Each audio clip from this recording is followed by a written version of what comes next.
Buenos días, hermanos. Un saludo para cada uno de ustedes. Como lo decía el pastor, mi nombre es Dani Aguillón. Sirvo por la gracia de Dios en la ciudad de Bogotá, la Iglesia Bíblica Pan de Vida. Y es de gozo, pero también de gran responsabilidad estar en este momento para poder compartir la palabra de Dios. Así que una vez más invoquemos el nombre del Señor para que a través de este tiempo su nombre sea exaltado. Ustedes oyendo la palabra y en mi responsabilidad compartiendo el mensaje de la palabra de Dios. Así que inclinemos nuestros rostros para orar. Padre nuestro, Rey Todopoderoso, gracias te damos, Señor, por concedernos este tiempo ahora de adoración, escuchando y proclamando tu palabra. Rogamos, Señor, por medio de tu Santo Espíritu, que podamos ser confrontados, animados y consolados conforme a tu voluntad, Señor.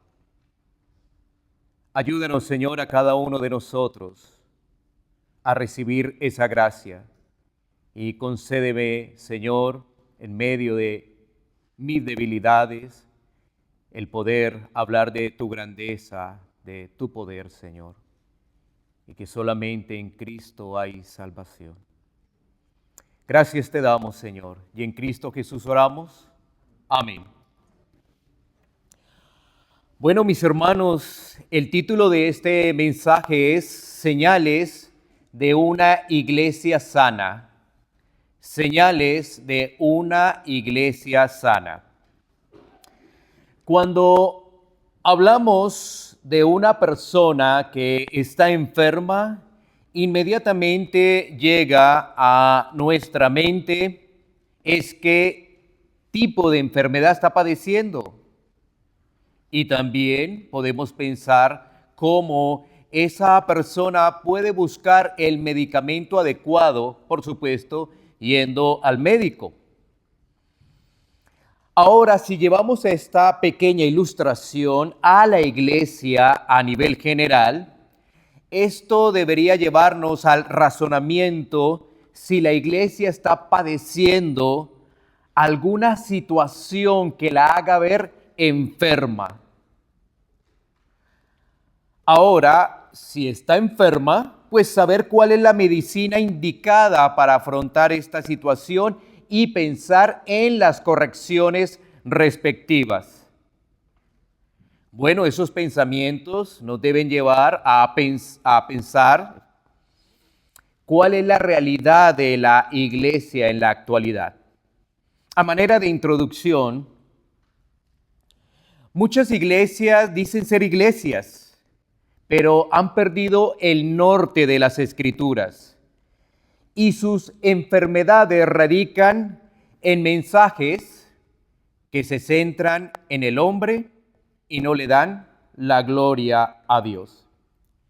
Mensajes donde el énfasis está en las riquezas materiales y se olvidan los tesoros celestiales. Mensajes donde se exalta a ganar el mundo y se olvidan que todo discípulo debe tomar su cruz diariamente y estar siguiendo a Cristo. También se presentan mensajes donde un pasaje es sacado de su contexto para afirmar lo que no dice el texto. Entonces, en muchas iglesias se vuelve más relevante que la cultura las invada y así se vuelven lugares muy atractivos en este mundo posmoderno. ¿Cuál es la alerta de todo esto? Bueno, iglesias que están con personas que no son creyentes. Y esos que no son creyentes siguen su vida engañados por la corriente de este mundo. Fíjate en lo siguiente, la Biblia lo advierte de la siguiente manera en el Evangelio de Mateo, en el capítulo 7, versículos 21 al 23. Mateo 7, 21 al 23. Mira la advertencia que hace las Escrituras. No todo el que me dice, Señor, Señor, entrará en el reino de los cielos, sino el que hace la voluntad de mi Padre que está en los cielos. Muchos me dirán en aquel día, Señor, Señor, ¿no profetizamos en tu nombre? Y en tu nombre echamos fuera demonios, y en tu nombre hicimos muchos milagros. Y entonces les declararé, nunca os conocí, apartados de mí, hacedores de maldad. Es decir, este pasaje nos presenta que muchos pueden pensar que hacen parte de la iglesia, pero su corazón está lejos del Señor. Pero también estas enfermedades en estas iglesias puede presentar el panorama de que hay creyentes, sí los hay, pero no se observará el crecimiento, no madurarán. De hecho, también la Escritura nos dice algo sobre el particular. En Hebreos 5:12 dice la Escritura, porque debiendo ser ya maestros después de tanto tiempo, tenéis necesidad de que se os vuelva a enseñar cuáles son los primeros rudimentos de la palabra de Dios. Y habéis llegado a ser tales que tenéis necesidad de leche y no de alimento sólido. Así que este breve panorama de muchas congregaciones que han dejado atrás la palabra y sus resultados son un llamado de atención porque están enfermas. Así que ahí está ese llamado de atención. Así que este pasaje de Hechos que vamos a desarrollar, sin duda es muy alentador. ¿En qué sentido? Nos permite hacer un buen examen, un examen conforme a las Escrituras de la salud del estado de la iglesia.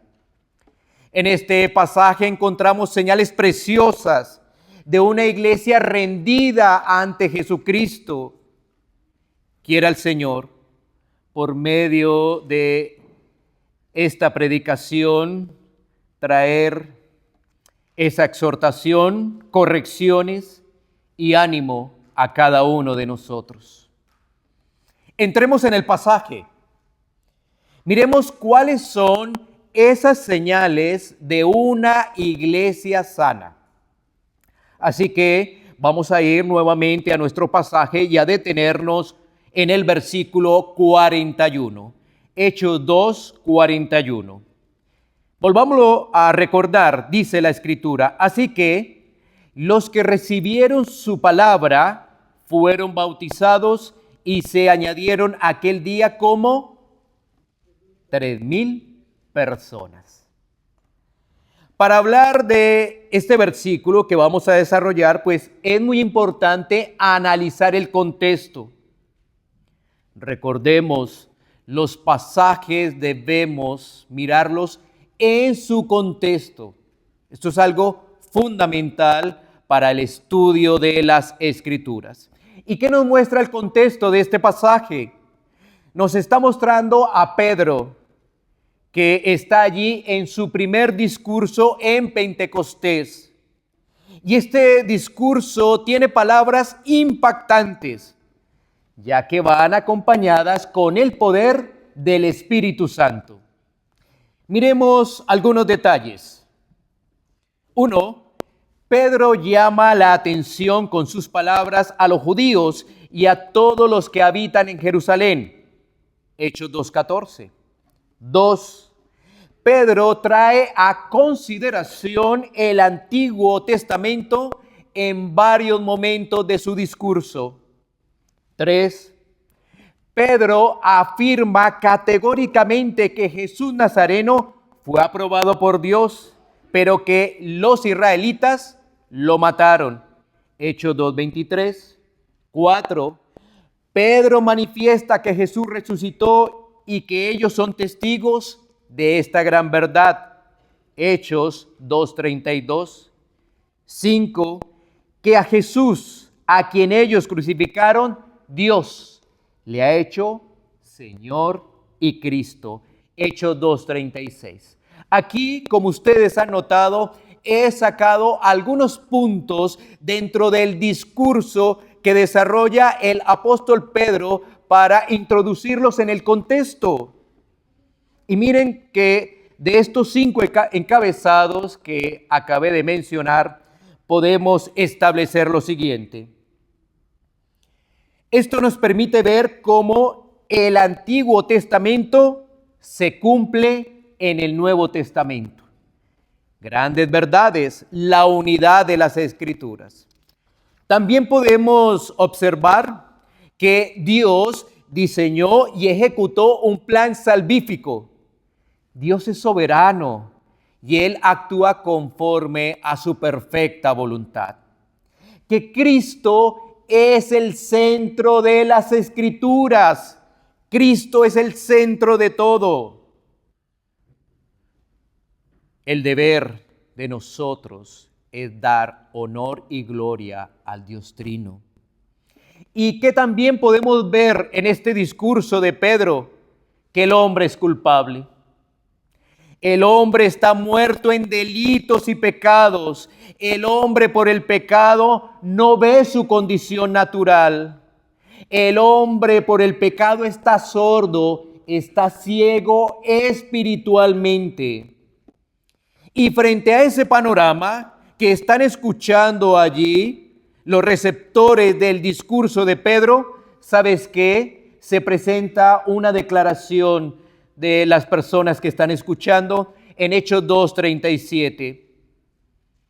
Miremos un momento que dice Hechos 2:37. Estamos mirando todo ese contexto. Dice, al oír esto, se compungieron de corazón y dijeron a Pedro y a los otros apóstoles, varones hermanos, ¿qué haremos? Frente a la culpabilidad, ellos se han dado cuenta del problema del hombre y ahora dicen, ¿qué vamos a hacer?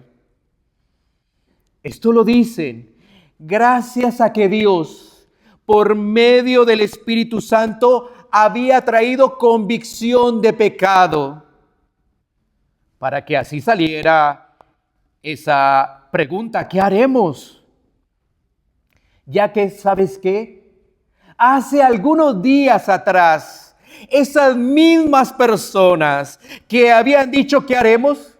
¿Sabes qué? Días atrás, ¿qué habían dicho? Crucifíquenlo.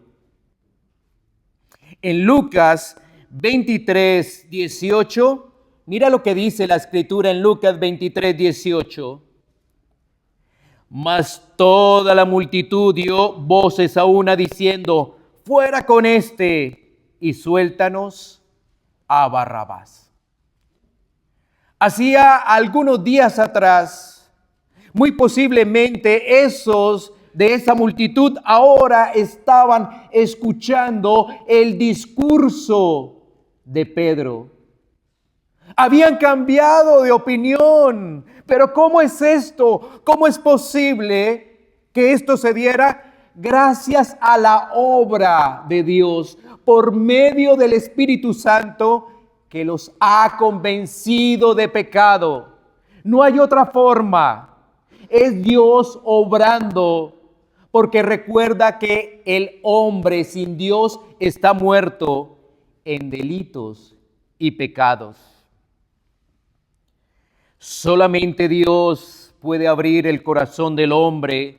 Solamente Dios puede transformar un corazón de piedra por uno de carne sensible a la palabra de Dios. Entonces, frente a la pregunta ¿qué haremos? Pedro les dice qué hacer frente a ese compungimiento y les dice arrepiéntanse y bautícense. Eso es lo que les dice allí el apóstol Pedro. Es decir, aquella persona que ve que Cristo fue a la cruz en lugar de él, es decir, que Cristo tomó su lugar, se arrepiente de sus pecados, de transgredir los mandatos de Dios y va a Cristo en fe como su único y suficiente Salvador. Estas acciones son gracias a la obra de Dios. Una vez más lo reiteramos. Y así esa persona que se ha arrepentido y confiesa a Cristo inicia su vida cristiana. Así que aquí tenemos nuestra primera señal de una iglesia sana, y es compartir fielmente la palabra de Dios, para que Dios en su soberanía, en su actuar, Él salve a los que Él quiera. ¿Qué debemos hacer? ¿Qué debe hacer la iglesia? Pues la iglesia debe compartir fielmente la palabra de Dios. Si la iglesia abandona la palabra por estrategias humanas, está caminando en el hilo de una enfermedad muy peligrosa. Recordemos una vez más nuestro pasaje central que estamos viendo allí, donde se dice que así que los que recibieron su palabra fueron bautizados y se añadieron aquel día como 3,000 personas. El pasaje nos indica, por un lado, que no todos recibieron la palabra, pero por otro lado, los que la recibieron actuaron en fe y en obediencia. Mira que es muy interesante poder observar una vez más el poder de Dios, porque no todos dieron esos pasos de fe y obediencia, pero los que fueron convencidos por el poder de Dios actuaron, pasaron también a la acción. Miremos un momento lo que nos dice Primera de Juan, capítulo 5, versículos 3 y 4, para poder observar la relación que hay la fe y la obediencia. La fe y la obediencia. Primera de Juan 5, 3, 4 dice: pues este es el amor a Dios, que guardemos sus mandamientos, y sus mandamientos no son gravosos. Porque todo lo que es nacido de Dios vence al mundo, y esta es la victoria que ha vencido al mundo, nuestra fe. Mira que tenemos una relación entre la fe y la obediencia. Una persona que ha creído gracias a la obra trinitaria de Dios va a obedecer. Así es. Eso es lo que nos enseña las Escrituras. Pero también debemos tener en cuenta que estamos en unos tiempos llenos de afanes, donde todo se quiere express rápidamente.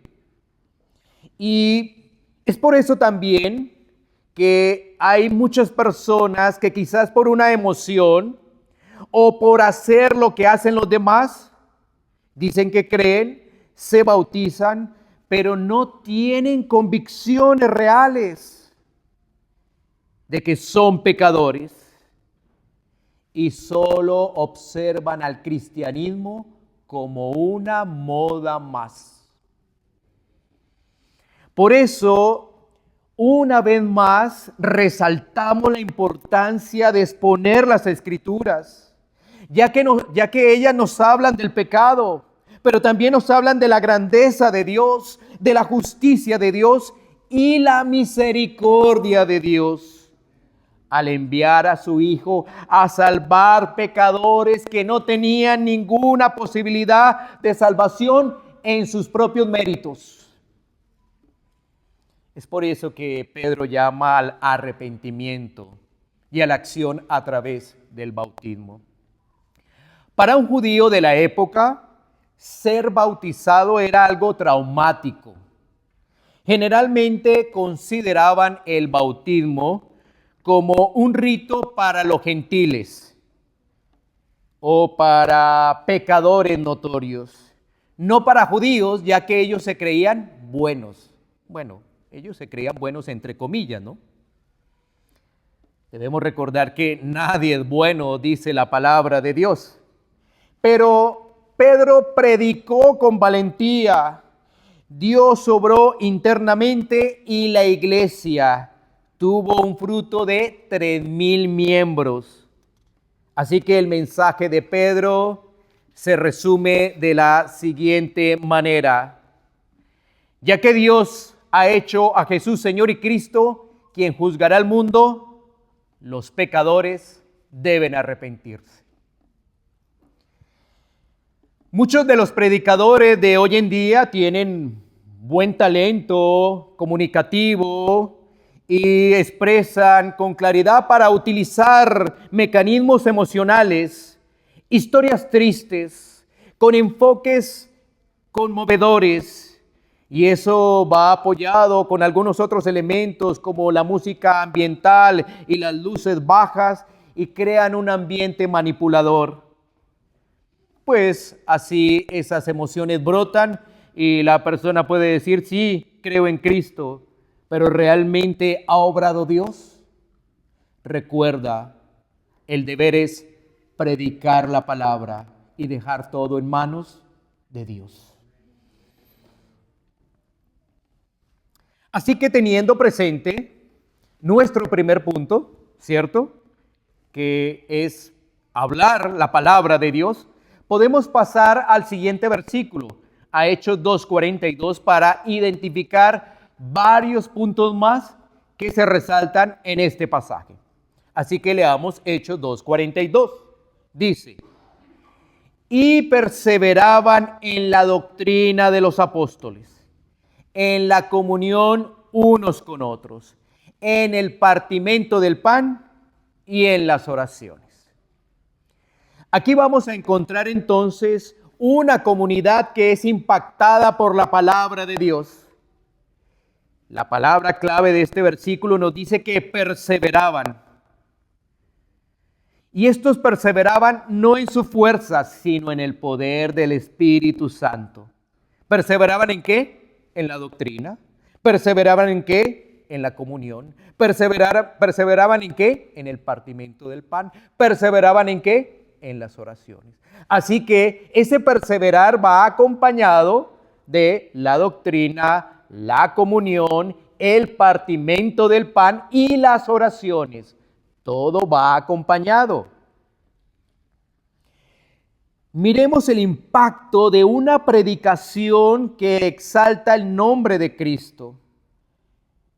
Estas personas en Jerusalén que fueron tocadas por este discurso de Pedro, no solo estaban escuchando, sino que se observó un cambio en ellos, es decir, actuar. Hoy en día tenemos el peligro de escuchar y no actuar, de escuchar y no vivir lo que dice la palabra, de ser oidores solamente, pero no hacedores de la palabra de Dios. Esos son peligros latentes que tenemos. Así que miremos cada señal que hemos hecho referencia en este pasaje, pero siempre acompañada de la palabra perseverar. Y esta palabra perseverar tiene el sentido de ser constantes, de ser diligentes, constancia, diligentes. Así que estos primeros cristianos eran diligentes ¿en qué?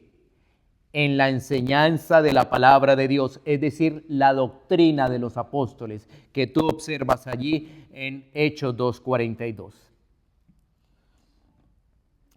Entonces, analiza lo siguiente.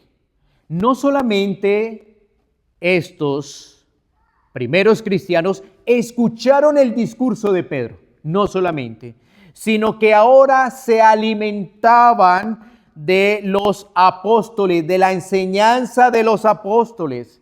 Los apóstoles para ese tiempo eran autoritarios y también tenían, por supuesto, los escritos del Antiguo Testamento. Es decir, ¿qué tenemos para este tiempo? Alimentarnos de la palabra de Dios. Es eso. No estamos hablando de que hay apóstoles hoy en día, no. Estamos haciendo referencia es que para ese tiempo, esos apóstoles que están allí en las Escrituras son de carácter autoritario. Así que los que recibían la palabra entendían que ellos estaban hablando de parte de Dios. Entonces, es importante resaltar también la palabra doctrina, que tiene el significado de impartir instrucción. Y esto es permanente. Pareciera que la mente humana pensara en lo siguiente: ya recibí la información, ya estoy enterado, ya tengo las enseñanzas, todo está bien. No, lo que debemos comprender es que la enseñanza de la palabra de Dios es permanente, es permanente. Por eso se nos habla allí de perseverancia. ¿Cuántas veces quizás hemos escuchado este pasaje de las Escrituras? Y tú y yo hoy tenemos nuevamente la posibilidad de tenerlo. Quizás muchas veces has escuchado este pasaje, pero Dios obra. Él es soberano. Hoy en día también muchos dicen que la doctrina no es importante, que es árida. Pero mira que la iglesia primitiva entendía que la doctrina era fundamental, ya que la palabra es viva y es eficaz, y la palabra nunca pasará de moda. La enseñanza de los apóstoles era ortodoxa, y cualquier enseñanza que se aparte de esa postura ortodoxa es heterodoxa. Sin una buena enseñanza no puede haber una buena vida cristiana, una vida que exalte al Señor. Si tenemos una mala enseñanza, ¿qué habrá? Una vida fría y ajustada al mundo. Así que estamos viendo que la otra señal es perseverar en la palabra de Dios. Perseverar en la palabra de Dios. La iglesia debe perseverar en la palabra de Dios. Miremos la siguiente señal. La siguiente señal es la comunión unos con otros. Comunión unos con otros. Así que la comunión era más que simplemente reunirse para la iglesia primitiva. Lamentablemente la palabra comunión ha degenerado en un momento en que los creyentes se reúnen para socializar. Pero esto va mucho más allá de eso. La palabra comunión hace referencia a tener en común, en compartir con otros. Describe una asociación estrecha de intereses mutuos, es decir, un compañerismo íntimo. Denota participación activa y denota cooperación. Ahora, esta comunión se da porque estamos unidos a Cristo y tenemos al Espíritu Santo. De hecho, el apóstol Pablo enfatiza el papel del Espíritu Santo en la verdadera comunión espiritual. En 2 a los Corintios 13:14 se nos dice lo siguiente. 2 de Corintios 13:14 dice: la gracia del Señor Jesucristo, el amor de Dios y la comunión del Espíritu Santo sean con todos vosotros. Mira lo siguiente, uno de los referentes de la iglesia en sus primeros siglos, Tertuliano, relató lo siguiente. Cuando el gobierno romano sospechó de la iglesia primitiva, envió espías a sus servicios. Los espías regresaron y dijeron que los cristianos eran un tipo muy peculiar de gente. No tenían ídolos, sino que adoraban a uno que se llamaba Jesús, quien estaba ausente. Luego añadieron: ¿cómo se aman esos cristianos? ¿Cómo tienen comunión, coinonía entre ellos? Eso le impactó a esos espías que había enviado el Imperio Romano, afirma Tertuliano. Así que los cristianos compartimos en común porque estamos unidos a Cristo. Compartimos el mismo Señor Jesús. Compartimos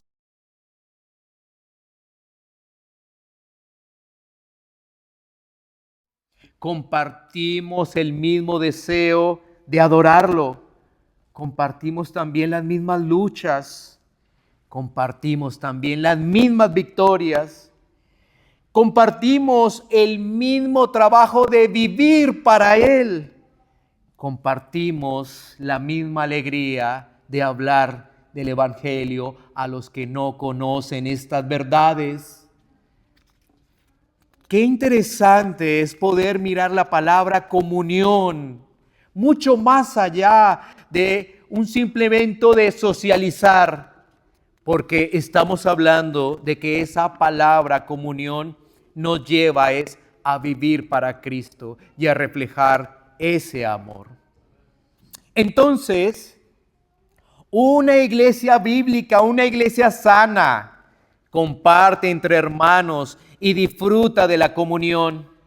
Recuerda algo: el hombre por naturaleza es egoísta y no le gusta compartir. Y si lo hace es porque le toca. Pero en Cristo es diferente. En Cristo esto es diferente.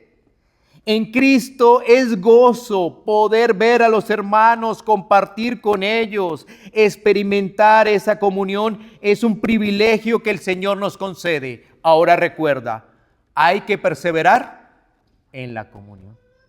Porque quizás fácilmente podemos decir: sí, yo estoy en comunión. Pero recuerda, perseveraban en comunión. Miremos la siguiente característica, y es el partimento del pan. El partimento del pan. Esto se refiere a la celebración de la Cena del Señor. Algunos también dicen que podría referirse a una comida de confraternidad.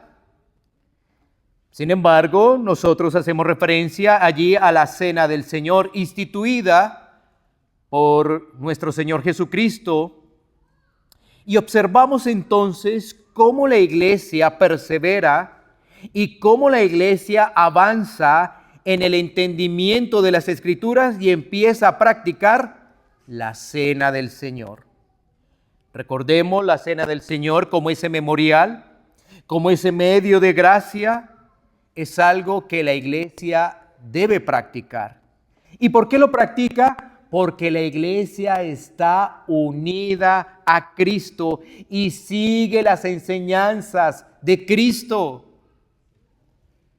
Cada vez que tenemos esa oportunidad, ese privilegio de la Cena del Señor, estamos recordando la obra perfecta de salvación. Pero también estamos anhelando la venida, la segunda venida de nuestro Señor Jesucristo. Y miremos también el siguiente punto, que son las oraciones. Fíjate que hemos venido hablando de que es muy importante que una iglesia predique la palabra y que eso debe ser perseverante. Pero eso también se lleva a la comunión, la perseverancia en la comunión. Vemos también el tema de esta ordenanza de la Cena del Señor, y ahora miremos las oraciones, que es nuestro último punto, las oraciones. Fíjense que dice allí las oraciones, no dice la oración, sino las oraciones. es decir, es en plural, denotando diversos momentos donde la iglesia se reunía para orar. Así que entendemos que la iglesia se reúne para orar. Por supuesto, entendemos por la misma enseñanza de las Escrituras que una persona lo hace de forma individual, lo hace de forma familiar, pero también se reúne en la iglesia a orar. Entonces, esto denota que la iglesia primitiva era una iglesia de oración. Se reúne el cuerpo para orar los unos por los otros. Así que un cristiano saludable es uno que está activo en todo lo que desarrolla la iglesia, participa consistentemente y responsablemente en las actividades que se llevan a cabo, ordena sus prioridades de su vida alrededor de la adoración a Dios, ordena su tiempo para poder participar de cada uno de los servicios de la iglesia. Procura estar dispuesto en esos cultos, en los cultos de adoración, en los tiempos de oración. Procura estar presente con el entendimiento en la cena del Señor, ya que muchos pueden ver la cena del Señor como algo mecánico. No, lo hacen con entendimiento. Hay muchos que dicen, asistí a la iglesia y ya, pero no comprenden realmente qué es lo que se les ha enseñado. Todo lo hacen de forma mecánica y siguen sus vidas sin ningún cambio. Así que esa persona también persevera en la comunión. Entiende que la comunión primeramente es con Dios en Cristo Jesús. Pero también la comunión es con otros, con los hermanos. Es venir a aprender para poder enseñar y compartir con los demás hermanos. Es dar la vida por los hermanos. Es auxiliarle en sus necesidades. Es participar con los hermanos. Así que esto es un medio de gracia que nos ha concedido el Señor para crecer, ya que tenemos la palabra, tenemos las ordenanzas, tenemos la oración, tenemos la comunión. Esto lo que permite es el crecimiento. Y si tú lees detenidamente el libro de Hechos, te vas a dar cuenta que la iglesia crecía. Estaba en el poder del Espíritu Santo, recibiendo las enseñanzas de los apóstoles, pero practicando lo que recibían.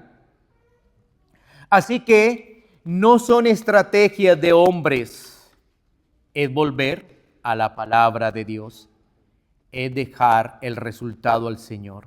Hagamos lo que se nos ha mandado de la palabra. Y este texto sin duda nos trae algunos desafíos, claro que sí. Quiero compartir esos desafíos con ustedes. Lo primero, ¿cómo estamos recibiendo la palabra de Dios? Podría ser con ligereza, podría ser por cumplir nomás, o también podría ser con hambre de recibir la palabra. Hoy el Señor te ha permitido un nuevo día más y nos hemos reunido para exaltar el nombre del buen Dios Trino. ¿Cuál ha sido tu disposición para venir a reunirnos? ¿Con qué expectativa has venido a este lugar? Bueno, por eso planteamos este desafío. ¿Cómo estamos recibiendo la palabra de Dios? Segundo, ¿estamos viviendo en comunión bajo la perspectiva de las Escrituras? ¿Estamos viviendo en comunión bajo la perspectiva de las Escrituras? ¿O pensamos que la comunión es como una especie de un club social? Porque a veces pensamos ello de la comunión, que es como un club social. Recuerda Comunión verdadera implica interesarse por el hermano en su vida espiritual, y si necesita algo en lo físico y si está a nuestro alcance, poderlo ayudar. Involucrarnos con los hermanos. Recuerda, la comunión no es un club social, no es. Aquí la comunión está basada gracias a Cristo. Tercero, dentro de estos desafíos, ¿cómo entiende la participación de la Cena del Señor? ¿Cómo entiende la participación de esta ordenanza que está en el nuevo pacto? A veces todo se vuelve muy mecánico. A veces todo se vuelve como algo que participo y ya, y todo sigue igual. Pero cada vez que tenemos ese privilegio, como lo decía anteriormente, de participar de la Cena del Señor, porque quienes participan de la Cena del Señor son los creyentes, no son los incrédulos, son los creyentes, tenemos el privilegio de meditar en esa obra grande de salvación y en el regreso de nuestro Señor Jesucristo. Cuarto, ¿cómo estamos en nuestros tiempos de oración cuando se reúnen los hermanos a orar? ¿O estamos descuidando este medio de gracia? La oración es un medio de gracia. El Señor ha concedido este medio de gracia para comunicarnos con Él y para elevar ruegos y peticiones ante Él por medio de nuestro Señor Jesucristo. Qué gran privilegio es podernos reunir a presentar esas peticiones juntos como hermanos, juntos como cristianos. Así que, si no has visto adecuadamente estas señales y si las has tomado a la ligera, las que hemos visto a través de este pasaje, hay un llamado como lo hizo Pedro, al arrepentimiento. Hay ese mismo llamado. En el discurso, Pedro explicaba tanto el Antiguo Testamento para decirles que habían crucificado al Cristo. Ellos se compungieron y dijeron, ¿qué haremos?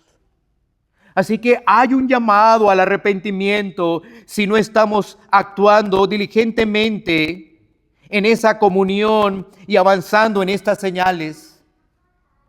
¿Para qué? Para reconocer nuestro pecado y para correr a Cristo. Como lo hicieron esos 3,000. Ellos actuaron. Recuerda, unos escucharon nomás, pero otros fueron diligentes. Corrieron a Cristo, se dieron cuenta que había que hacer correcciones. El Espíritu Santo obró en esos corazones. Ahora nosotros hacemos lo mismo, corremos a Cristo. No seas engañado por tu corazón. El corazón es engañoso, dice la Escritura. Ruega al Señor por misericordia. Corre a Cristo y disfruta para la gloria de Dios de una iglesia sana, de una iglesia bíblica. Pero también aquella persona que está viendo esto en las Escrituras y dice, es necesario seguir adelante, es necesario hacer los ajustes, no olvides que no es en tus propias fuerzas, sino es en el poder del Señor. Él te da las fuerzas para poder perseverar. Tú puedes decir, bueno, gracias a Dios por nuestra iglesia local, va en esa vía. Entonces recuerda, no es en tus fuerzas, es en el poder del Señor. Así que Él nos permite perseverar. Una iglesia sana es por pura gracia de Dios. ya que esa iglesia sana, que ha recibido por pura gracia la palabra de Dios, va a obedecer sus mandatos y lo va a hacer manifestando el amor sacrificial que reciben de parte de las Escrituras. Una iglesia sana es una iglesia que va a ser visible en medio de un mundo oscuro, un mundo en tinieblas. La palabra de Dios nos dice que los creyentes somos la sal y la luz de este mundo. Una iglesia sana proclama las verdades que se encuentran en las Escrituras. Una iglesia sana se goza en llevar el mensaje a los perdidos. Una iglesia sana se goza con los que se gozan y llora con los que están llorando. Que el Señor nos ayude y Él extienda misericordia sobre su iglesia.